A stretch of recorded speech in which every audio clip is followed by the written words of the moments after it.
Well, my name is Marcus Morningstar, formerly Davis.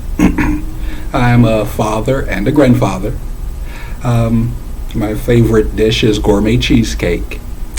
And yeah, I started my entrepreneur journey August 18, 1994, when I got a call from the hospital announcing the birth of my son. So we're looking at 30 years. Now, I found a mentor, real estate investor, real estate broker. I learned under his wings for a year and a half. And from there, roughly around 97, I closed my first deal at 17. And it was off to the races from there. For 10 years to 2008, it was wash, rinse, and repeat until the crash. The crash upended everything. So the cause of the crash, of course, was the credit seizure caused by the mortgage and the real estate housing. So without real estate, what was I? So I had to get to the bottom of it, and it was credit. So for the past 10 years, I've been a credit advocate and a credit repair specialist. For the past 7 years, been a board certified credit consultant with the Credit Consultants Association. Everything was going along smoothly. Moved into communications around 2019 when I attended Harvard for communications. I started 2019. Everything is going along swimmingly until August 28, 2023. Headlines in the news. Credit repair industry hit with a $2.7 billion fine, largest in the nation's history. Bad headlines. Now here's the thing. I'm already in school for communications, moving into the public relations field. So my company, Morningstar PR and Associates, we were already in the communications field, humming along until the headlines hit.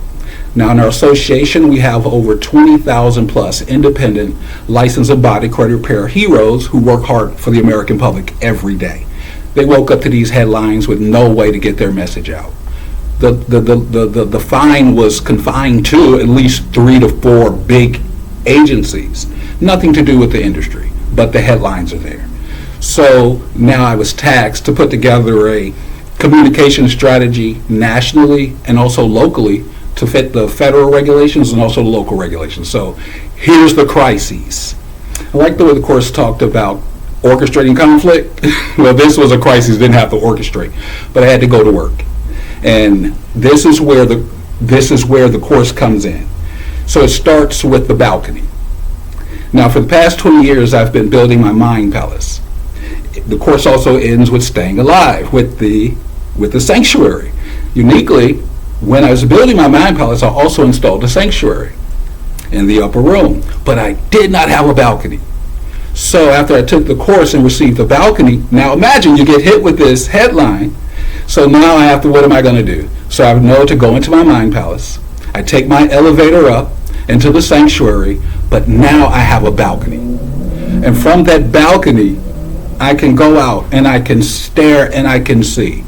Now everyone's down on the dance floor.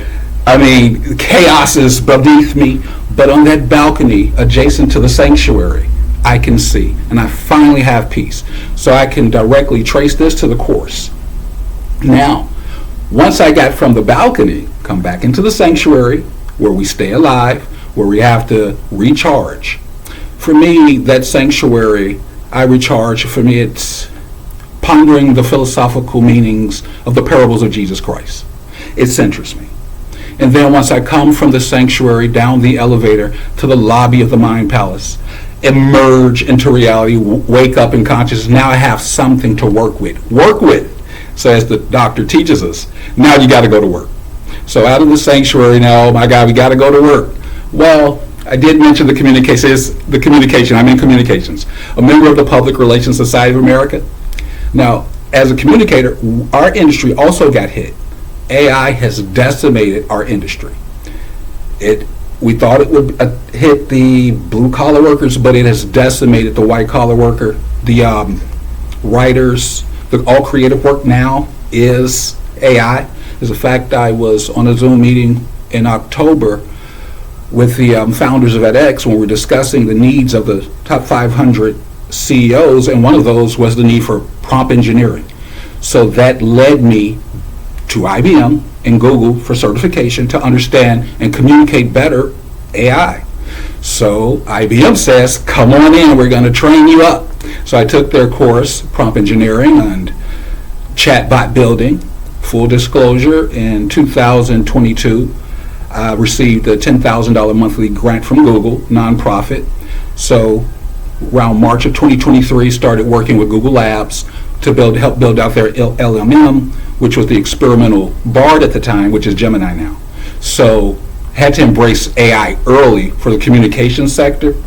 So now with all of this arsenal, with all of this, I have to go back to work with the credit industry. But we have 20,000+ members with no way to get their voices heard. But PR is expensive. They can't afford it. It's expensive. So with it, here's the brilliance. The balcony. Taking in everything that you learn, having to deal with adaptive challenges. That's what was important. Realizing the difference between technical problems and adaptive challenges. Understanding the adaptive challenge aspect, now from the balcony, I can begin to build a communications strategy. One that we built that for 10 years. Now I can see straighter. But with all of the tools that I now have from IBM, Google, I was able to figure an algorithm. Now here's the trick. Because I had to get this message out so fast and it was crisis driven, it was almost like splitting an atom. So instead of speaking with one voice, I had to take that voice and divide it between 20,000. Now how do you do that? But now with the help of AI and understanding it, I was able to create what I call a communications compression algorithm. Now with that, it allows me to run my website, which is Morningstar PR Associates, under what I call a crisis communications mitigating software. Here's the discovery. Trying to, when you, oh my God, I'm excited. So what the algorithm does, again, what I discovered that SEO, search engine optimization. The algorithm allows for search engine optimization, rapid indexing. Happenstance, found it in the sanctuary.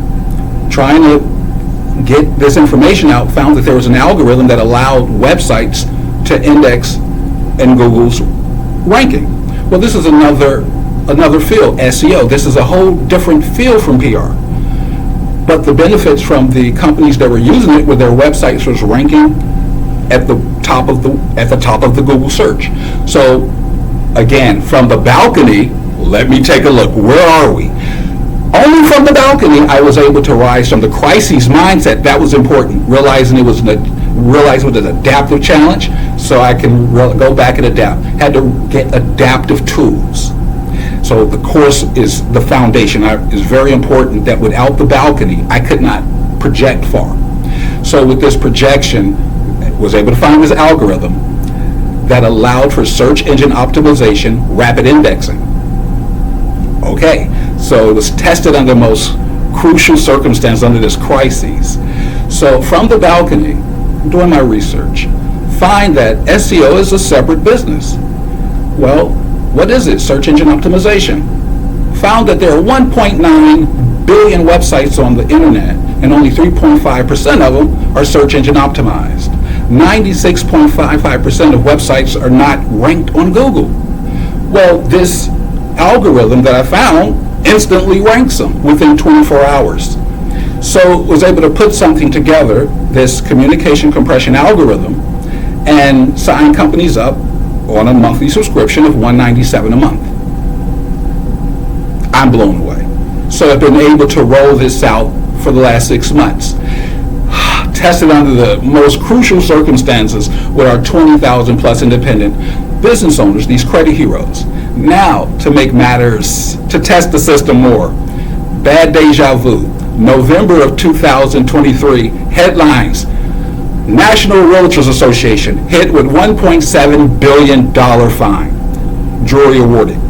PR nightmare for the 1.5 million realtors out there who need a PR firm to give them goodwill. But for the price of $197 subscription a month, with this communication compression algorithm, we're able to do such a thing. So I'm excited, but it's the balcony that allows me to calm down, to see, project further, and like I say, dream big, start small, scale fast. So that's why I took this call. The benefits that I got from this course, they're both intrinsic and material. I will never be able to say exactly how much I got from this course because it's still unfolding. And that the balcony and the sanctuary. It starts with the balcony, ends with staying alive, and the steps in between, absolutely marvelous. So that's why I want to participate in this, and whatever we all can do to help develop a course to keep furthering, because life is about adaptive challenges. It's constantly adaptive. So there's my story, and if I turn it over, I guess. I mean, incredible. Just such a natural storyteller, like completely enthralled from beginning to end. Wow. And thank you so much for explaining it so vividly, but also very clearly. I feel like we just got a really good impression of not only what you do, but how you've implemented the concepts that you've learned in this course just through your leadership journey. So it's great to hear, and I'm so happy that Andrew's on the call, because he was a large part of creating this course with his learning design. So wonderful for you to hear, Andrew, I'm sure. And just That's great. It's just fantastic to hear. Like our hope was to connect people with the tools to develop adaptive capacities, and just it's a fantastic story of developing adaptive capacities, right, and getting up on the balcony. It's just wonderful to hear. Thank you so much for sharing. Thanks for the opportunity. I wanted to, there's so many questions we'd want to ask, but you mentioned the getting on the balcony approach and finding your sanctuary as two concepts that really stuck with you, that you feel like you get to practice every day. We wanted to ask, how do you feel you present differently now as a leader? So before taking the course versus after, is there anything you've changed in your communication style, or how you interact with others? Absolutely. That is, again, the balcony. Stepping back, realizing everyone's different. Everyone has different needs. That I think is the most important. As a communicator, I have to tell a story, but the most important, I have to listen and realize people go through things. I think there was the doctor, he discussed his grandfather. I was moved by that. The adaptive challenge where he had to craft a machine for a heart valve. I don't remember exactly, but he had to craft something. And that's amazing to me. So when I talk to people now, I always keep in the back of my mind that there's something in that person, and that, to keep my ears open when I listen instead of talking, and I know better. So I think that is some of the meat that I got from it. That's how I deal with people now. I take in all of the information I got, even watching the class, seeing how the group course, the questions, and how do you take that and deal with it? You ask them. Orchestrating conflict. Dealing with the people. What to do with conflict. So now I don't see conflict as a bad thing. But I think that's one of the best parts, taking away from it. Not shying away from brainstorming. Not shying away from asking the hard questions. Taking it in. I think that's what I got most. Orchestrating conflict, dealing with the conflict, readjusting the equilibrium. See, that on the balcony I can see clear. So conflict is good, and in the midst of that conflict, the readjustment of the equilibrium, that's actually, I keep that, like, we're here in the communications industry to readjust the equilibrium. So you can see the course is truly a part of my DNA. Yeah, actually, could you say a little bit more about that? Like, perhaps an example of how you've readjusted the equilibrium? Mm-hmm. Personal readjustment of the equilibrium is the sanctuary. So that's why I like to keep that, staying alive, because you're going to constantly be hit. So the first is the personal equilibrium. And for me, again, it's the studying the philosophical meanings of the parables of Jesus Christ. That centers me. I was moved by the doctors when he discussed he closed with a prayer. So it goes to show, first, center the self. the spirituality, whatever you hold on to, that's our center.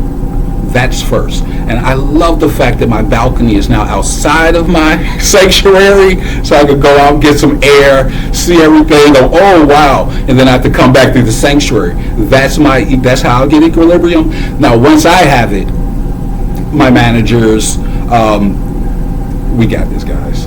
And then I can take their concerns, and my stability translates to their stability. And then I have to understand their language, their communication language, listening. But that's first and foremost. That's why I love the fact, the balcony and the closing with staying alive. I just put them together, and you have your equilibrium there. And once you're stable, then you can touch your manager, you can touch your clients. If you're not moved by the $2.8 billion headlines, then you can calm others. But I think but it was only from the balcony that I've learned to do that. So that I hope that touches a little bit what you're asking. Yeah, no, it absolutely does. And I mean, it sounds like even before this course, you were just a natural storyteller, communicator, a leader. So it really feels like the balcony approach and the sanctuary approach have changed your life. This is something that you gained from the course. But I'm wondering, were there things that you were already doing as a leader that you took the course and you were like, I've been doing that actually. That was a concept that I've already been doing that in my life. Can you give us some examples? My life. The excitement is everything was humming along until the world upended. Let's keep this in mind. AI upended everything. So I was thrown into a life challenge. So either you lay down or you accept it. So the course just came out. So it is the course that my future is based on. That's why I say, well, it's post-Marcus and pre-Marcus. So you understand what I mean? The foundation I'm saying, it is the course. Exercising leadership. I think the course did an excellent job of breaking down the anatomy of leadership. We got leaders, but what the course did was put it all together. So I say, before we're just lumbering around, but the course gave you the glue. So I had pieces. I had the mind palace. I have the sanctuary, but the course was the mortar. You know what I mean? The course is the mortar that's sealed the balcony to the sanctuary. So the things I was doing before, this is certainly the capstone. If that makes any sense. If that makes any, it's Harvard. I don't know what else to tell you. What I was doing for my company, it was a few clients. Now we're talking about communication, compression, algorithms. It is because of the balcony. It is because I'm exercising leadership. When before, I didn't know the difference between informal and formal.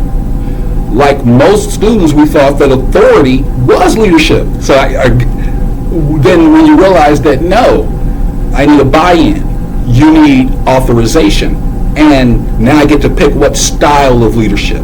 Informal, formal. This makes a difference. So you get to be, it's like night and day. So the person I am today is certainly not the person I am pre-course.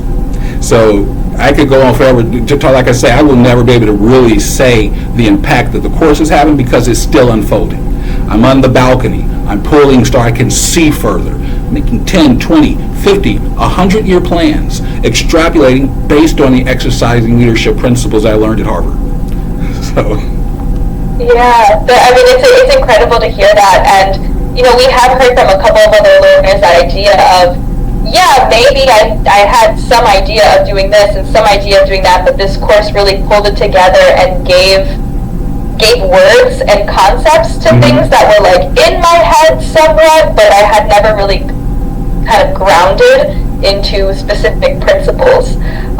So it's also, you also mentioned, obviously you carry a lot of formal and informal authority in your life, right? Well, professionally and personally, you also talked about maybe positions of leadership that you've been offered in the nonprofits that you do. So I wanted to ask if you could maybe list off a couple of ways you find yourself practicing leadership in your life. Oh, wow. Okay. One way, well, you asked, this jacket here. Because of my leadership, the nonprofits, United States Department of Homeland Security, Community Emergency Response Team, well, I had to volunteer, and they turned the department over to me. You're the communicator. Fix it. Build it. Public relations. Turn it. Well, okay. Because I'm exercising the leadership. That's one aspect. Like I said, I have to say no to a lot of things. A lot of things. And that was another learning to say no. But that's what I just could not say no to. The Community Emergency Response Team, absolutely. And that's why this course is so pivotal, man. I need it. Like, I use it every day. So that's one aspect. Another nonprofit work that I deal with. I mentioned the Google, that was full disclosure. But opportunities like that, like I said, have to learn to say no because my core is Morningstar PR and Associates. So all of the opportunities that do come, it's just hard. But right now, that was one of the biggest honors, the United States Department of Homeland Security Community Emergency Response Team. And hey, just take it, you're the instructor now. But also means I had to go study, get certified. And that's the other thing with communication, you got to learn everything. So the opportunities are there. And because of this certification, absolutely. I believe the doctor said it's a blessing and a curse having leadership from Harvard. Because everyone expects you to know. And to give you everything, you went to Harvard, you're a leader. So you have to learn to say no, even though, we want to help, with the love of humanity, but you have to say no. So the opportunities, because of the certification and the information and the knowledge, exercising leadership, they're certainly there. And I do don't want to run for mayor, don't ask. You know what I mean? I'm focused on my business.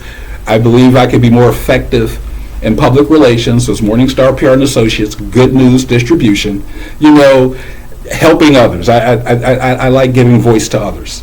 So I think this suits me well, that I can help more people from this position than I could if I was a formal authority. So this gives me more of an informal, because I'm working with everybody. So I appreciate this one a lot more. Great. I love that you remember that quote from the dependence section about having leadership, and people will look to you to solve their problems. That's what it happens. It's real. It's real. It's real. But how do you deal with that pressure, though, with people looking to you to solve their problems? And I have to say, I'd love to hear more about the Association of Realtors, right? Because that situation, people are looking for solutions, they're looking for leadership around it, and I'd just love to hear more about that instance in particular. Mm-hmm. If you're open to sharing, I can discuss the general. Some of the ways that you sort of mobilize people around that change, right? Mm-hmm. We talk a lot in the course about people aren't afraid of change, they're afraid of loss, and I'm just very interested in that particular situation you mentioned. How do you not take response? Like I said, it is hard not to help. But because of the company I'm in PR, it's really hard for me not to not help, because I can help everybody in the public relations sector. I can issue press releases. You know what I mean? With my media relations, so it's really hard for me to really say no unless it's something that is not press worthy. Now with the Realtors Association, that's the national issue, I don't deal with that. The National Association, what I'm talking is the 1.5 million independent agents who got sidetracked by this headline. So the goal there is to build a national goodwill campaign. So if that makes any sense. So you're a realtor. You wake up to this terrible headline. Well, you're getting calls. You have to be taken out of the bunch. And so what my company does essentially, again, is build the good news around you. You're a wonderful person. We have to highlight that, showcase that. And through my media relations, I can do it. With over 400 media outlets that I press release, like I say, that's where our communication compression algorithm comes in, because every story that I put out now is indexed in Google. Your photo, your picture, you are the good guy. And that's what we want to highlight.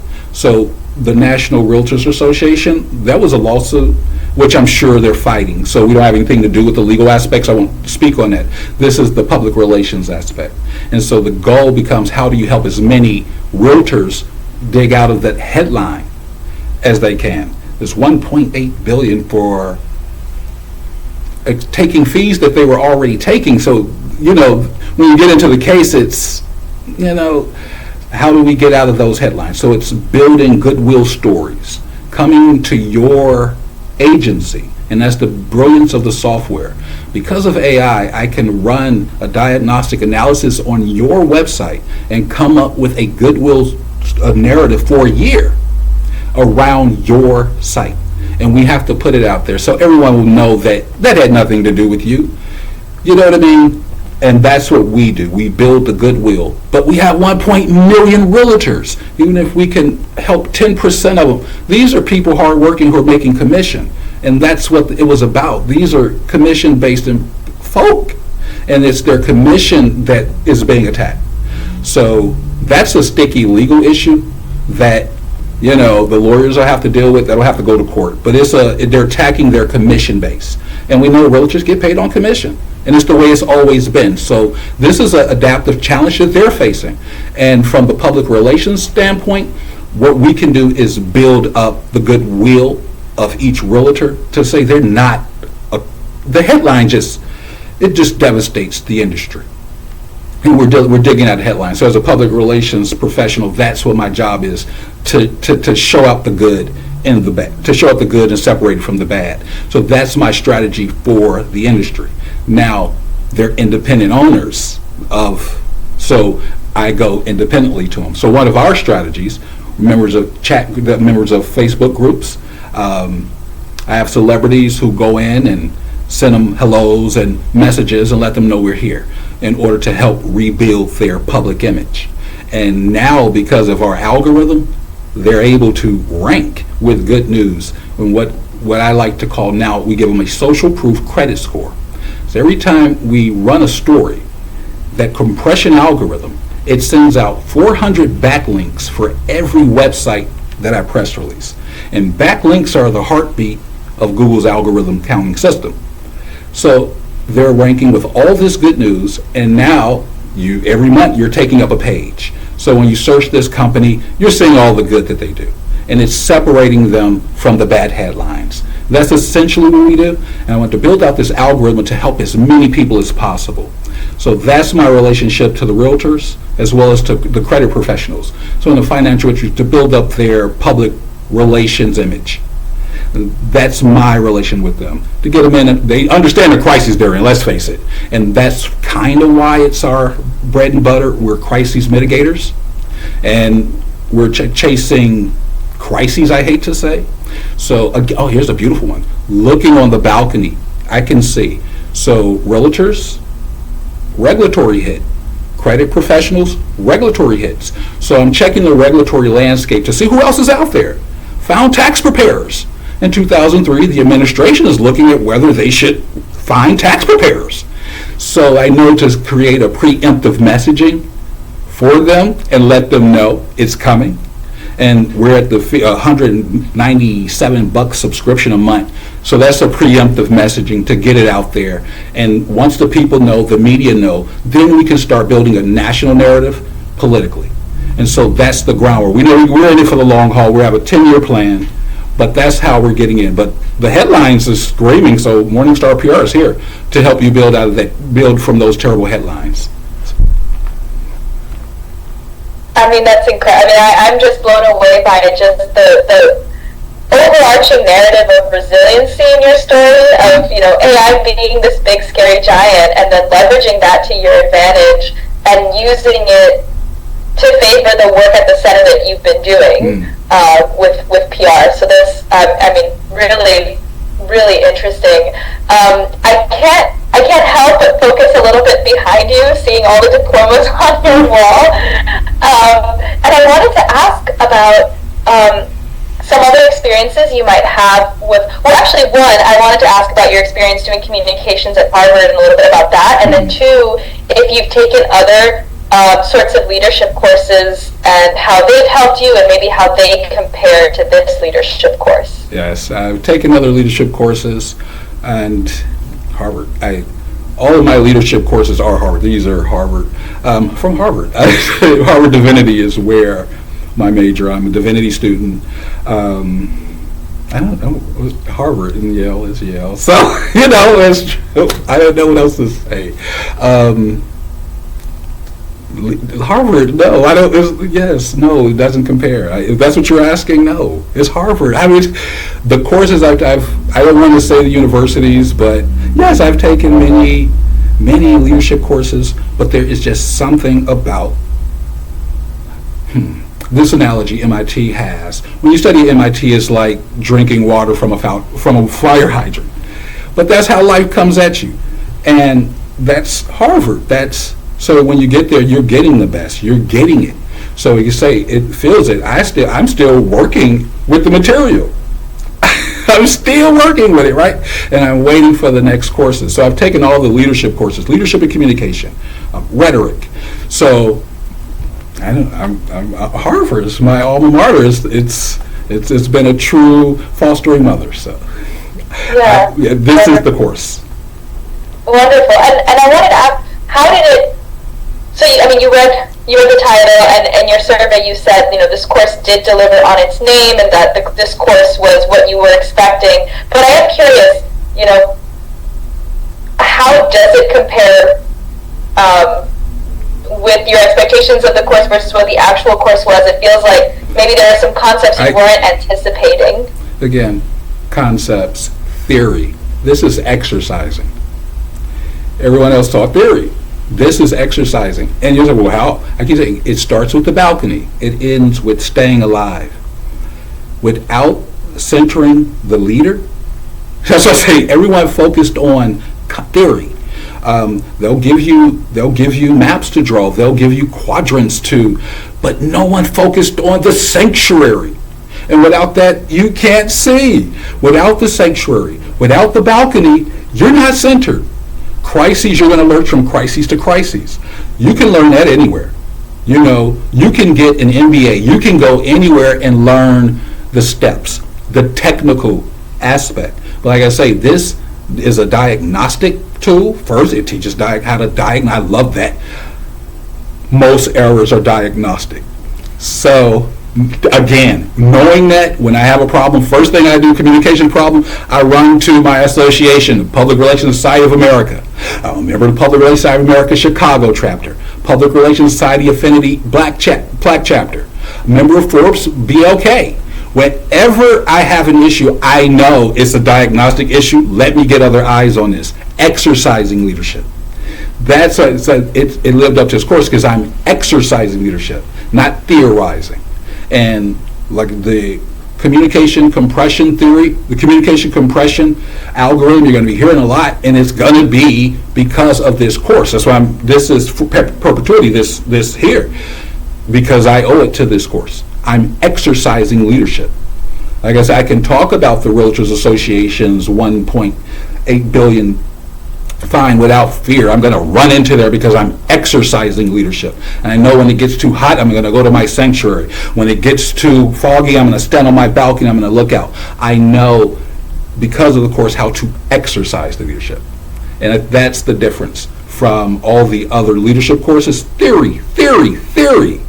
This is exercising. And without getting the whole person right, without getting the sanctuary right, the balcony to see further, and understanding technical difficulties versus, the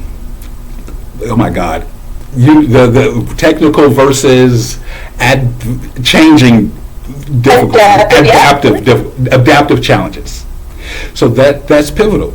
And always to have that sanctuary. I loved when he closed. We missed that in business class. We miss it in leadership class. The balcony, the leadership. Everything else, I love the fact, leaders are they born or are they made? I love that. I love the fact he's a doctor and that's a technical skill. I've been in the hospital now for a few years. I watch these guys and it's amazing. I say that the nurses are nothing more than angels with stethoscopes. I don't know how they do it. They go from cold blue back. They're moving and then they're back again. So he discussed that, and I think to learn from a medical doctor who's actually managed a ER. That is powerful. It's like, how do you do it? So I'm looking at like, how do you do it? That's powerful. So I don't know. I learned from it the experience. You have to experience it. That's another thing. Leadership is experience. So now having all of this, I'm ready to run in and get the experience. So that's the heart of this course is exercising leadership, not theorizing, if that makes sense. So. Yeah, I mean, absolutely. And I think one of the things that this course emphasizes is that internal facing approach to leadership, right? It's not just what you're doing out here, but it's how you're self-regulating and adjusting in here, because only if you're good in here can you really appropriately see out. And that's great. And I love the fact that you saw Dr. Heifetz as an example of leadership. One of the things we really are hoping to do for this new leadership course is introduce more, we call them case studies. Yeah. So more people like Dr. Heifetz that are showing you, this is how I'm exercising leadership in the real world, right? So like, we do have another doctor that we're thinking of putting in the course that talks about like how he leads not just his hospital unit, but also how he serves as an advocate in a health medical health association outside, like a nonprofit that he works at outside. I know we're over time. Do you have a couple of more minutes? Sure. Okay, wonderful. Yeah, we've just been getting such rich feedback from you. Another thing I wanted to talk about that you referenced in the survey is the idea of having an online live component. You did express some hesitancy with that. So we both would really love to get your thoughts on that, because we're taking this feedback really seriously as to whether people want this to be included or not. So if you could just tell us a little bit about that. Well, that one was taken based on my understanding of online learners. So that, the reason we're online is we don't want to dress up. Like you really got a bed. You want me to, that was kind of the benefit of online learning experience. So like now my cat's locked in the room. So the benefit was kind of having just the online experience, but like I say, seeing them in a group, that was also the other part. So you do get a lot from the online, but I say, what about just considering the conditions of remote learning, having everybody participate. That was the only thing. Who would show their face? Would there be just a bunch of pictures? I've been in groups where they required folks to speak up, and folks just dropped out. So I was just weighing that, and that would be something I would weigh. Forced participation, no good. But it is absolutely needed. I enjoyed watching the group. I would participate, but to look at those who would be hesitant because of those reasons, I would consider. And we're coming post-COVID, a lot of a lot of the social anxiety we're just getting back into. So I was looking more like that. But yeah. Well, it's so in keeping with how you've been this entire conversation, where you're not really just thinking of yourself, but how you would be placing yourself in a group, and how would that group be feeling about it, and how would the group dynamics be if, like you said, people aren't dressing up. Right. They want an asynchronous experience. They want an experience that after they tuck their kids to bed, they can go on their own time. And to what extent would an online live component be jeopardizing that experience and dissuading people from even enrolling if that's what they're gonna have to do. What would your thoughts be on having it be like an opt-in approach? Having it be optional and self-selecting. Perfect. That was if it's optional, I'm in. It's set the date. We know what to do. If it's mandatory, it's a problem. It's a problem. Optional. Right, because you also wouldn't want it to affect your own. Even if you're really excited to be there, you wouldn't want someone who's not excited to be there. Yeah. Be affecting the experience. So that makes a lot of sense. So one thing I did want to note is that we are going to be working on this new leadership course. It is going to be expanded, so it's not going to be 6 to 8 hours. It will be closer to 35 hours. It would be across several weeks. We're still in the development process. About a year from now, we would probably be launching beta testing, which means we would have learners come in and experience the course, the raw edits of the course before it gets deployed out. So if you would be interested in being considered for sure with that. Yes. Awesome. Yes. Awesome. That's so great. Yeah, I mean, you've gotten so much out of just, this several hour long course. So I could imagine, being able to expand on the concepts and see them in practice with these. We call them protagonists, the case studies. Yes. Awesome, that's great. And I will leave space, Andrew, if you want to ask something, but I just wanted to ask one more question on my end. What would you want to see in this new course in terms of just learning design and structure? Is there anything, or concepts, is there anything you would want to see? Absolutely. That we're going to have to deal with AI. Demystifying AI. Here's what we know. There's a new chair being set in the C-suite. It's CAIO, Chief Artificial Intelligence Officer. Now, we have to develop a program that addresses engineering. Statistics suggest that the most successful CEOs have an engineering background.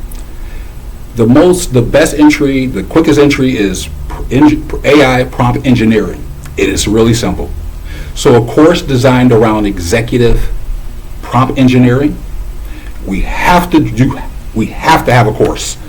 Again, the course that we were discussing on the Zoom call with the founders of edX was that we need leaders who understand AI.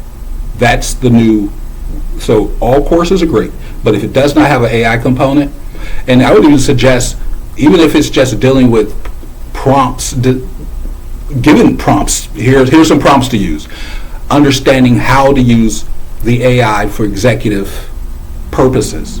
So other than that, a course that deals with the chief AI office that's emerging will be excellent. Second, something dealing with organizational leadership. So now, like I said, we got the anatomy of a leader. Now how do we organize it? Even if it dealt with admin. Another would be the psychology of culture and team building. So I think all of those would go. So now that we got the leader, we have to, let's deal with managing the organization and even the psychology again of the team and the culture. But AI primary has to be included. An executive AI prompting course for leadership. Without it, we're lost. So it has to include some type of AI prompting, I would say.